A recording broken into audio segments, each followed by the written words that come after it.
trending ngayon ang pautot nitong si Trillanes. Okay, nagpakita naman si Trillanes kahapon sa kamera, no? At feeling ni Trillanes talaga na magtatagumpay siya, no? Pinipilit niya na siraan niya si VP Sara in front of the Filipino people, by presenting his allegation, his accusation doon sa kamera sa hearing ng impeachment. So sabi ang pinapakalat po ni Trillanes na ang cash flow sa bank account ni VP Sara mula umano sa drug lord na si Sammy Uy.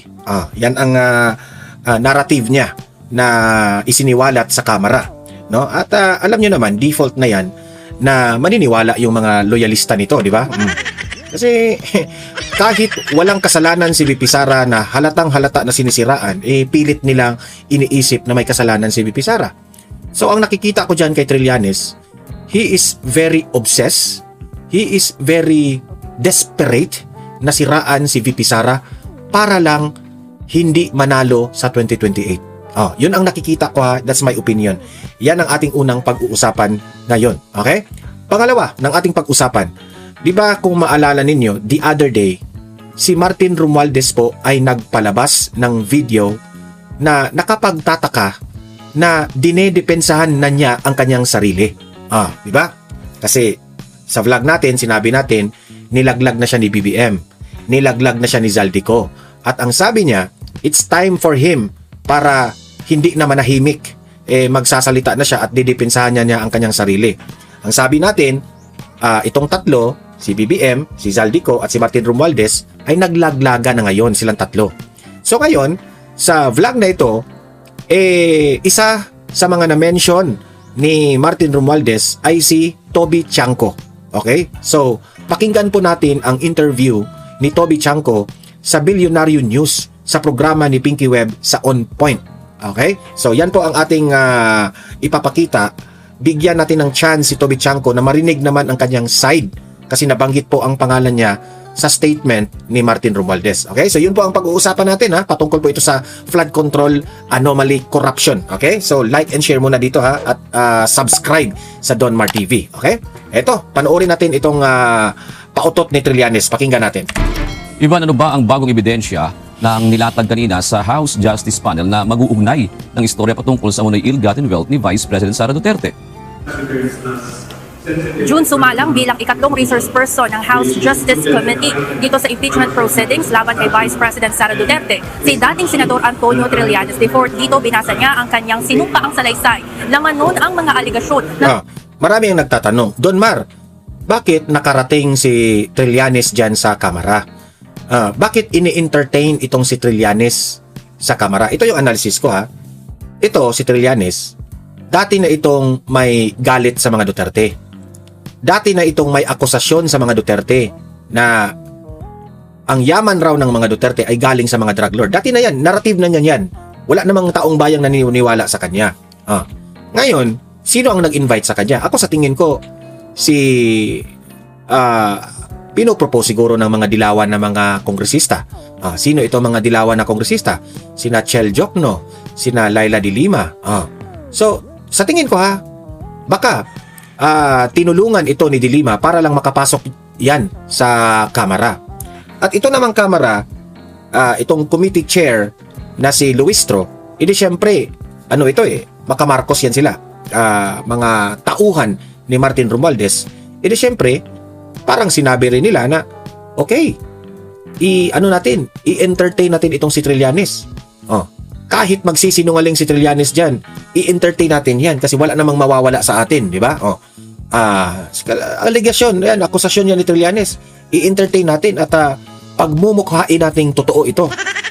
Tutulungan pa nila si Trillanes. Nakita naman natin, di ba? Saksi naman tayong lahat. Parang tinutulungan pa si Trillanes na, Madriaga, Trillanes, ganun, di ba? Kitang-kita na yung pattern nila. Okay? Tapos yung nyiwi, tumutulong pa na siya raw ay nag-deposit sa account ni BP Sara. Ang dami nilang kadramahan. Tapos, kinuha ni Trillanes. Ito nga, oo nga, ito nga. Yun nga. Kaming taong bayan, hindi na kami madadala sa mga ganyan ninyo. Totoo. Hindi kami madadala sa mga kadramahan ninyo. Kasi itong politika po, hindi po ito para hindi po ito political circus. Ha? Lustay na po ang bayan natin. Naghihirap na po ang bayan natin. Kung kakagat kami sa mga drama ninyo, pagod na po kami. Ha? Sa totoo lang, pagod na po kami. Kaya sa tingin ko, itong si Trillanes, may nagplano niyan na makapunta dyan para siraan lang ang mga Duterte. Tumanggap umano si VP Sara ng malalaking halaga ng pera mula sa isang di umanong drug lord. Di ba? Imposible. Si Vice President Inday Sara Duterte, na isang istriktong politician, ang kanyang tatay na dating presidente ng Pilipinas, na ang advokasya ay ayaw sa mga adik. Talagang ang narrative niya sobrang babaw. Laliman mo naman yung narrative mo, yung script mo, Trillanes. Mantakin niyo ang script niya. Tumatanggap ng pera ang mga Duterte ng mga drug lords. Babaw naman. Alam mo, Trillanes, magpatulong ka na kay Coco Martin. Si Coco Martin, magaling yan ng script si Coco Martin. Magpatulong ka na doon sa script mo. Diba? I have nothing against Coco Martin. Si Coco Martin is bread and butter niya ang gumagawa ng script sa isang pelikula. Ginagawa lang natin ng biro na magpatulong ka na kay Coco Martin.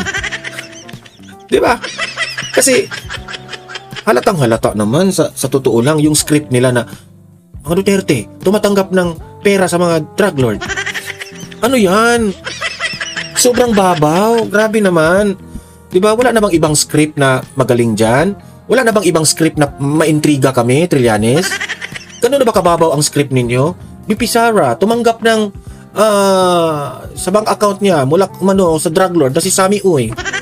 Tapos, Uy pa yung apelido. Mga anti-China ito eh. Ako naman po, Trillanes, yung script naman ninyo, yung hindi naman masyadong halata kasi pinagtawanan kayo ng taong bayan. Nagmukha kayong katawa-tawa. Yung mukha mo, Trillanes, kulang na lang yung circle ng pula dito, tapos kulot na colored yung buhok. Nagmukha ka ng clown. Sa totoo lang.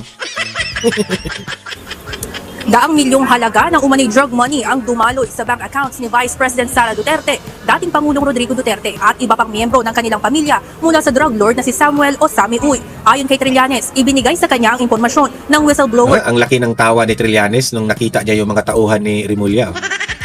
Tayo. So nakita kong mukha, para bang, uy, musta yung meeting natin? Yung nagkita tayo ba? Na dating taga-suporta ni former President Duterte na si Joseph Demes. Ewan ko na lang, yung mga tao dyan, ewan ko na lang kung anong mangyayari sa inyong lahat kapag si VP Sara ng presidente. Kasi at the end of the day, ang taong bayan ang pipili kung sino yung leader natin sa bansa. Matapos umano nilang makumpirmang totoo ang mga binigay sa kanyang dokumento, ay napagdesisyon ng isa publiko ito. Sa impeachment proceedings, ipinresenta ni Trillanes ang kanyang sinumpang salaysay, kalakip ang listahan ng iba't ibang bank transactions ng Duterte family, partikular na ang sa vice-presidente. Kasama rito ang bank accounts, kasama ang kanyang ama, maging ang joint account naman ng Handang-handa si Trillanes sa kanyang script na basahin in front of the camera. Handang-handa siya. Kasi para ring mga uto-uto itong mga kamera eh. Para sila mga uto-uto. Pinakikinggan nila ang isang uto-uto rin. Sama ang kanyang asawa na si Attorney Man Scorpio. Sa aming pagsusuma, lumalabas na may kabuuang halaga na 2,407,272,000. Mantakin nyo? Naniniwala talaga kayo na may ganyang kahalagang bilyones ang mga Duterte? Ay nako, yung script ninyo parang sablay eh. 103.75 pesos ang pumasok at dumaloy sa mga nasabing bank accounts mula noong 2003 hanggang 2016. Tinukoy ni Trillanes si Sammy Uy na umano'y political contributor ng matandang Duterte at umano'y kasosyo ni Michael Yang na dating economic advisor din ni FPRRD na umano'y konektado rin sa kontrobersyal na formalist scandal. Ito ipaalam ko sa inyo taong bayan. Itong political circus na itong ginagawa ni Trillanes ngayon, ito yung nagpapahirap sa bayan. Mantakin nyo, mga ilang dekada na ba, puros away politika po ang nangyayari dito sa Pilipinas. Napag-iwanan na po tayo sa ibang bansa. Yung ibang bansa umaasenso na, pero tayo, lugmok pa rin tayo sa kahirapan. Kasi ang focus ng mga politicians na ito, away politika. Instead na gumagawa sila ng batas para umunlad ang bayan natin. Iyan ang inaatupag ng mga putang ina. Grabe. Ito, yan ginagawa nila by entertaining Trillanes. Yan ang nagpahirap sa bayan natin. Sa totoo lang. Pogo at iligal na droga sa Porac, Pampanga. Ayon sa dating senador, tumanggap si VP Sara ng mga manager's check sa di umanong drug lord. Ang total po na natanggap ni Sara Duterte mula dun sa drug lord ni si Sammy Uy ay 22,322,538.20. Alam mo, Trillanes, useless lahat ng mga pinagsasabi mo dyan kung wala kang ebidensya. Para kang, para kang nagpatulog ng bata na gumagawa ng storytelling alay. Tingnan mo yung anak ko, no? Bago yan matulog, kwekwentuhan mo ko muna yan ng mga, short story. Hanggang makatulog siya. Saka ko tatapusin ng story rin. Ganyan na nangyari sa kanya. Tingnan nyo yun, si Janice Digamo, si Janice, na inaantok na. Habang mayor siya ng Davao City. Dahil sa bigat ng mga aligasyon na may kaugnayan sa malalaking halaga ng pera na umano'y dumaloy sa bank accounts ng DICE, pinakumpirma ni House Deputy Minority Leader at mamamayang Liberal Party List Representative Leila de Lima sa Anti-Money Laundering Council o AMLAC. Last month, sino yung binalita na nag-meeting? Sina Trillanes, sina de Lima. Tapos ngayon, katabi na ni de Lima si Trillanes. Diba? What's the narrative? Dito ko talaga masasabi na, yun pala yung meeting na yun. May ganitong transaksyon na nadetect ang ahensya. Random na pumili si de Lima ng 18 bank transaction sa listahan ni Trillanes. Binigyan ng AMLAC ng ilang minuto para i-check ito at sa ginawang validation, tumutugma ang mga petsa at halaga sa mga bank transactions na isinumite ni Trillanes sa Kamara. Do you confirm that? Total of 18 transactions? We informed earlier that there were 18 transactions mentioned. Akala siguro nila, malilin lang ang taong bayan sa mga transaksyon. Hindi ibig sabihin na maraming transaksyon, corruption na yan. O may anomalya na yan. Okay. One we mentioned are existing in our report. So This is for our the report. record, Yung bangko ko nga, sobra pa nga sa 18 transaksyon yun sa akin. Anong ibig sabihin? Corrupt rin ako. 18 out of 18 transactions randomly selected from the annexes of Sinumpang Salaysay of Honorable Trillanes were confirmed by the AMLC, at least to the extent that similar transactions appear in their report. Ayon kay Trillanes, malinaw ang mga ebidensyang kanyang ibinigay sa Justice Panel. Sangkot sa korupsyon si VP Sara noong unang pasok pa lang niya sa gobyerno. May mga tagong yaman na nakuha niya sa mga illegal na paraan at hindi nagdedeklara ng kanyang tunay na yaman sa kanyang Statement of Assets, Liabilities and Net Worth o SALN. June, para kay Trillanes, ang lahat ng ito ay pasok sa impeachable offenses gaya na lamang ng betrayal of public trust, graft and Ayon yan kay Trillanes.